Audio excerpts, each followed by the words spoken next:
امروز 26 январи соли равон асосгузори сулҳу ваҳдати миллӣ пешвои миллат президенти ҷумҳурии Тоҷикистон муҳтарам Эмомалӣ Раҳмон зимни ироаи паёми хеш ба Маҷлиси олии ҷумҳурии Тоҷикистон бори дигар ба ҳамаи кормандони соҳаи тандурустӣ махсусан ба табибон ва ҳамшираҳои шавкат ки дар шабу рӯзҳои авҷи бемории сироятии коронавирус ба савганди касбии худ содиқ монда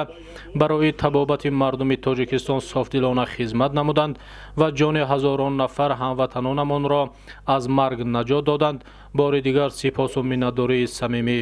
баён намуданд. Дар ин росто қайд намуданд ба маврид аст ки кормандони дастгоҳи марказии вазорати тандурустӣ ва ҳифзи иҷтимоии аҳолии ҷумҳурии Тоҷикистон паёми асосгузори сулҳу ваҳдати миллӣ пешвои миллат президенти ҷумҳурии Тоҷикистон муҳтарам Эмомалӣ Раҳмонро ба Маҷлиси олии ҷумҳурии Тоҷикистон бо як ҳисси баланди худшиносӣ тамошо намуданд.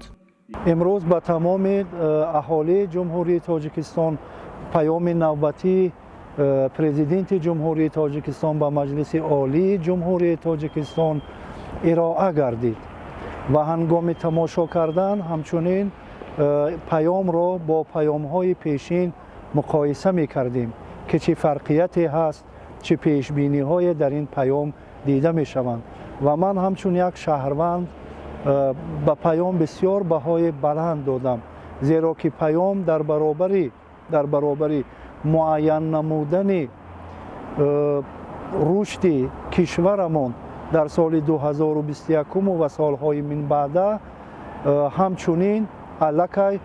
تدبیرهای پیشکی اندیشیده شده را نیز ما در این پیام بدیدیم و پیام برای ما چون پیام های پیشین روحیه بالیده می بخشد، زیرا طوری که خود جناب عالی پیشوای ملت پرزیدنت جمهوری تاجیکستان قید کردند، نوابسته از آن که سال 2020 سال بسیار دشوار بود، ولی ساکنان تاجیکستان عزیزمان توانستند که تحت سیاست درست راهبری دولت کشور را به پیش برند. زندگی آسایشته مردم تامین کرده شود.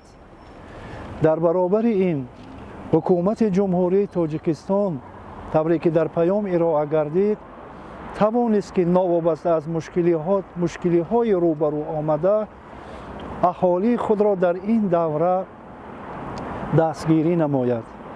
پیش از همه همچون کارمند وزارت تندرستی و حفظ اجتماعی اهالی جمهوری تاجیکستان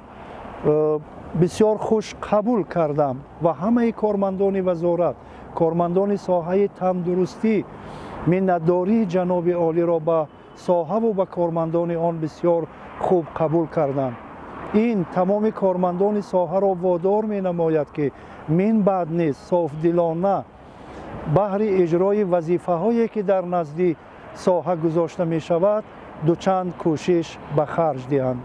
тавре сарвари давлат зикр намуданд бо дар назардошти он ки тандурустӣ яке аз соҳаҳои муҳимтарини иҷтимоӣ мебошад, ҳукумати Тоҷикистон дар даврони истиқлол маблағгузории соҳаи тандурустиро ҳамасола зиёд намуда то 2,1 миллиард сомонӣ расондааст. Дар ин давра зиёда аз 1300 муассисаҳои нави тиббӣ бунёд гардида, қариб 25 000 кадрҳои дорои маълумоти олӣ ва 147 000 нафар кормандони миёнаи тиббӣ тайёр карда шудаанд. ҳоло дар соҳаи тандурустии кишвар қариб 110 000 нафар кормандон фаъолият мекунанд ки аз онҳо 75 000 нафарашон табибон ва кормандони миёнаи тиббӣ буда беш аз 68% занон ташкил медиҳанд. мо имрӯз шукрона мекунем ки аз оғози моҳи январи соли ҷорӣ дар кишварамон бемории сироятии COVID-19 аз байн рафтааст, лекин ин чунин маънӣ надорад ки мо ба саломатии худ ва атрофиёнамон бепарвоӣ зоҳир намоем,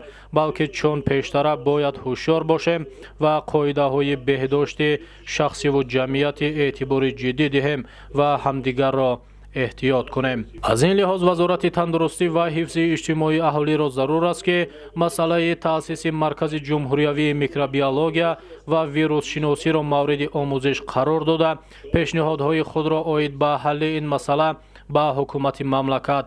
манзур намояд. иброз доштанд зимни паёми хеш президенти кишвар муҳтарам Эмомалӣ Раҳмон.